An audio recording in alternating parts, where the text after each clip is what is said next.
Hello friends and welcome back to my channel. In today's video, we're gonna cover all the things that I wish that I knew before starting a low FODMAP SIBO paleo-based diet. Yes, I do eat in a paleo-based way. We will definitely get into that in a minute. We are also gonna cover things like what spices I could use to season my foods to make them better. I am actually going to take you through how to take a recipe that is not SIBO gut friendly and make it work for you and your body and make it low FODMAP SIBO gut friendly. So if that sounds like something that you're interested in, don't forget to like and subscribe, and let's jump into this video.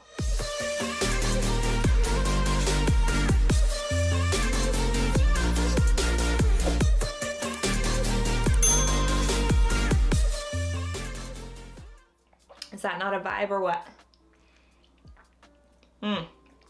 Cucumber water. It's been my favorite lately. Okay, so what is a low FODMAP diet anyway? I'm going to put the description of what low FODMAP is on the screen so that you guys can see that as we go throughout this video. Basically, when you start a low FODMAP diet, you are eliminating foods that are going to cause bloating in your lower bowel. SIBO is small intestinal bacteria overgrowth. When you have SIBO, and in my case, I had SIBO and a parasite, lucky me. When you eat these high FODMAP foods, garlic, onion, cruciferous vegetables like broccoli, cauliflower, asparagus, or high sugar fruits, they cause all of that bacteria in your small intestine to go crazy, and that makes you super bloated and uncomfortable. So let's talk about all of my tips on how to not feel yucky, to get that bloat to go away, and just tips on what to do before you start your low FODMAP diet. Okay, so let's jump into it. All right, you guys, like I said, I'm going to take you through all the things that I wish I knew ahead of time before getting into a low FODMAP diet. A low FODMAP diet is a very limited diet, and when I first started my low FODMAP diet, I jumped in because I was so uncomfortable, and my holistic doctor was like, we gotta start the low FODMAP diet. As soon as I cut out onions and garlic, I started to feel better immediately, but I got tunnel vision and I kept only seeing all the foods that I couldn't eat instead of seeing all the foods that I could still eat, if that makes sense. So at the beginning of my low FODMAP journey, I was so sad. I would wander around the grocery store crying, just looking at the foods that I used to be able to eat and I couldn't eat anymore. Does this sound like you? Is this you? Are you walking around the grocery store going, oh my goodness, I can't eat this, I can't eat that, I can't, instead of thinking, oh my goodness, look at all of this food that I can actually eat. Am I right? Before getting diagnosed with SIBO, I had been eating paleo just because that's what feels good in my body. I have psoriatic arthritis, and so I learned how to eat right for my body by doing an elimination diet. I did follow the 30-day elimination diet in the Paleo Cure book, so if you guys are interested in checking that out, I will have that listed in the description box down below. It's fantastic, so much great information in there. I had been eating a vegan vegetarian diet previous to eating paleo because I was trying to get my inflammation levels down, and beans and rice trigger major inflammation in my body and make me super bloated and uncomfortable, and ain't nobody got time for that. Am I right? So I eat in a paleo-based manner already, which is a little bit limited, and then you get a low FODMAP diet, which is limited, and you can eat things like sourdough bread and you can eat those things, but I can't eat those things just in general. Sourdough bread doesn't digest in my body. If it can digest in your body, eat it. Do what is best for you always. If something works good for you in your body, eat it. Always, always, always, always listen to your body. Nobody knows your body better than you. I will say that over and over again. I'm just gonna tell you guys what worked best for me and my body. So then I was eating paleo, low FODMAP, and the SIBO diet is even more. I have a low FODMAP SIBO diet protocol on my website. You can go check it out, CharleneTown.com, under the resources tab. I have the exact protocol that I'm following or that I have followed on my website. So if you guys are, struggling with SIBO gut issues and you want to check that out, you can go check out that protocol. But that all being said, let's jump into the things that I wish I would have known right now. And then tonight we're gonna make delicious salmon cakes for dinner. It's a paleo recipe from an old old cookbook that I had, and I'm making it SIBO gut friendly. I have learned how to manipulate recipes and make them work in my body, if that makes sense. So I can take out ingredients and I can add ingredients. I know what I want to sub, you know, spices wise and all that kind of stuff. So stay tuned for that because we're gonna do that at the end. The first thing I wish I would have done is I wish I would have looked up low FODMAP recipes and had some recipes in my back pocket before I actually cut everything out of my diet. Like, try out recipes, find things that you like and have those recipes in your back pocket so that you have a plan. Because for me, in my mind, I was like, I'll just modify whatever we eat into a low FODMAP SIBO way. Like, I'll just take out the garlic on mine, or I'll just, you know, eliminate the onion. But it was so much more limited than that, and I just found myself like not eating lunch because we didn't have leftovers. You know what I mean? Like, I wish I would have had go-to recipes. I'm hungry right now. Here is one that I know I can do. I can have leftovers. It'll be quick. It'll be easy. You know what I'm saying? So definitely, if you're at the beginning of your journey, look up recipes, go back to any of my videos. I have a whole playlist. I will have it linked down below, and I'll have a couple just linked throughout the video of just what I eat in a day and different recipe ideas and stuff, because I've been filming low FODMAP SIBO recipes since I started this. So I'll just link those down below. Make a list of snack ideas. Now, I have dialogue with my holistic doctor that if I can eat something and it doesn't cause bloat or trigger any inflammation in my body, that it's okay for me to eat it, because I got to a point where I was not eating and it was really tough. So make a list of snacks. So go through the list and figure out, can you have carrot sticks? Can you do macadamia nuts? Macadamia nuts were a go-to of mine. Can you have dinner and then prep some food for the next day so that if you're really hungry, you don't have to make something else? You know what I'm saying? So just have some snacks on hand. Okay, gut support. Okay, so at the beginning of my journey, I work with a holistic doctor, and I've been treating my SIBO holistically. So we would do a month of holistic treatments, like different high potency herbs to help kill the bacteria in my gut. Then we would do rifaximin, which rifaximin is an antibiotic specifically for SIBO. And so we would do one and then the other and then one and then the other. But what I didn't know was that I could have gut support. So instead of getting super sick every single time we would do treatment, you can take charcoal tablets that help support everything coming out, if that makes sense. SunFiber is a supplement that you can take that helps with bloating. So for me personally, like if I eat something that I was like, oh my goodness, that's totally triggering my stomach, and my stomach will immediately, I look pregnant. It's really uncomfortable. I can mix some SunFiber up into a glass of water, drink that, and then within, you know, an hour, my stomach has gone down and I feel so much better. It's not like I can eat whatever I want because I have SunFiber, not at all. It's just, it's good to have gut support when you're like, oh my goodness, I didn't mean to eat XYZ. How can I support my gut? SunFiber and charcoal tablets were a lifesaver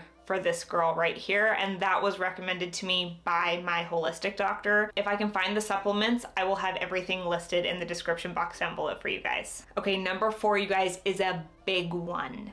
Big, it's huge. Stock up on all of the foods that you can eat, okay? Too many times at the beginning of my low FODMAP SIBO diet, I would go grocery shopping like normal, and I would shop for the snacks for my husband and my daughter, and I was like, I'll just eat leftovers. Well, if there aren't leftovers, I had nothing to eat. I didn't think I could eat anything, and so I just didn't. So now I know that my body can tolerate apples, so I'll eat an apple. I know that my body can tolerate a perfect bar, I eat a perfect bar. I can prep certain pancakes and just have them in the fridge so that I have a quick snack. I know I can make smoothies in a way that make my body feel good, so I know that I have a smoothie as a snack. Does that make sense? Like, making sure to have ingredients in the house to make the food that you can eat is huge. If you don't have the food in your house, you're either gonna eat something that makes you bloated and not feel good, or you're just not gonna eat. And neither of those options are appealing to me. I'm a bear if I don't eat, and I'm a bear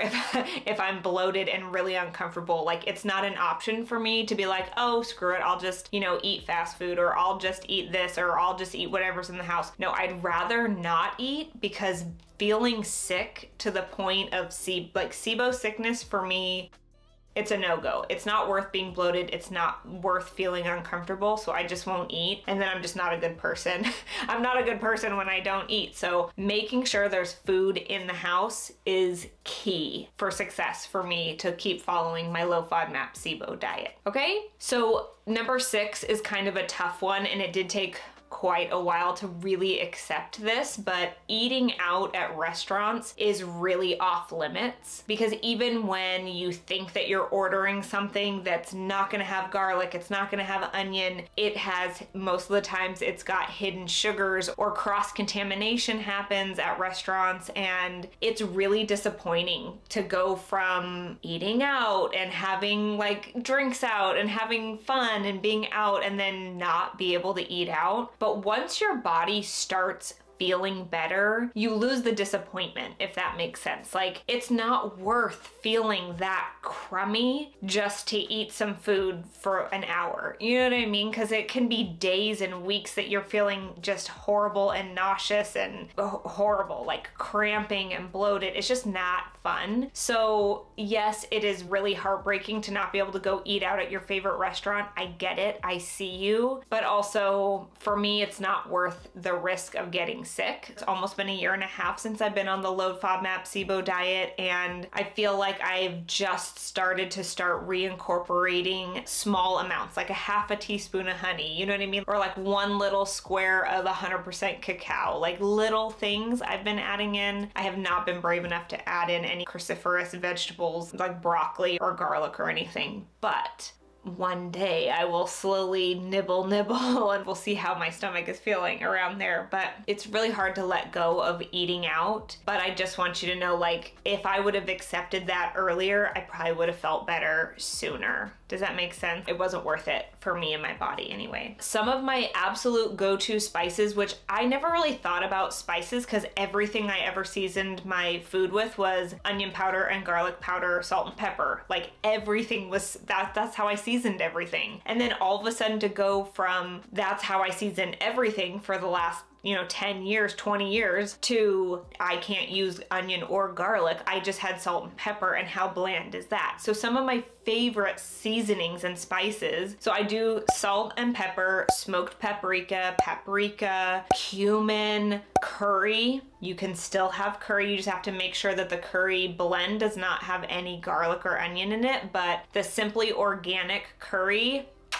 delicious, so amazing. So you can still make curry if you love curry. I love curry, so it's a win. Fresh herbs have changed the game. Like, I loved fresh herbs before, but I buy fresh herbs every single week, and we just planted an herb garden because I make my own dressing at home, in which I'll list my go-to dressing down below. I love it. It's olive oil, apple cider vinegar, a couple different kinds of mustard because I like that like mustard taste to it, and it gives a lot of flavor. And then fresh rosemary, thyme, oregano, those are my most used. And then I also use sage in recipes, and parsley and cilantro. You can add so much flavor with fresh herbs that are not going to trigger your stomach. Oh, they're so good. Also, finding an Italian seasoning that does not have garlic and onion in it can be very hard. The Simply Organic has no onion, no garlic, and it does not trigger my stomach. I've tried the McCormick's Italian seasoning, and on the ingredient list it says it does not have garlic and onion in it. That one still triggers my stomach. I don't know why, but it just does. So I stick to the Simply Organic. It does the best in my body. So I will have those linked down below. And I use my go-to dressing on barbecue chicken, on salads. Like, you can use it for lots of different things. So delicious. I love it. So I'll definitely have my recipe for that listed down below. You're gonna love it. Check it out. If you guys try it, either leave a comment in the comments down below or go tag me on Instagram. I'm CharleneTown_ over on Instagram. You can go check me out over there and just let me know what you guys are up to over there. Those are my go-to things that I really wish I would have known before starting a low FODMAP SIBO diet. Be patient with yourself. For me, I'm like an all or nothing kind of a girl, so I cut everything out, and I have to tell you, I felt like 85% better as soon as I cut out onion and garlic. my body just felt so much better. Also, on the diet protocol, there would be things like 1 celery stick or 2 pieces of asparagus. And in my head, I'm like, what's the point? 1 celery stick? But you can make a soup and have celery in it. You're not eating a full stalk of celery, but celery can give so much flavor to soup. Do it. You know what I mean? Like, just do it. You know, it's okay, try a little bit. I have yet to reincorporate asparagus again, but I can't wait to start reincorporating some more foods. So follow along if that's something that you guys are interested in. If you guys have any more questions, please leave them in the comments down below. I would love to answer your questions. And we are gonna jump into a recipe. Now, I've teased this recipe on a couple previous videos, so I'm so happy that we're finally filming it together today. I just thought it would be really helpful to show you guys how you can take a recipe that has certain ingredients in it and how you can make it work for you and your body. Okay, so when I first looked at this recipe, I was like, oh, I don't think I can do it. You know, it had hot sauce and Worcestershire sauce and garlic and onion. And so I was like, ooh,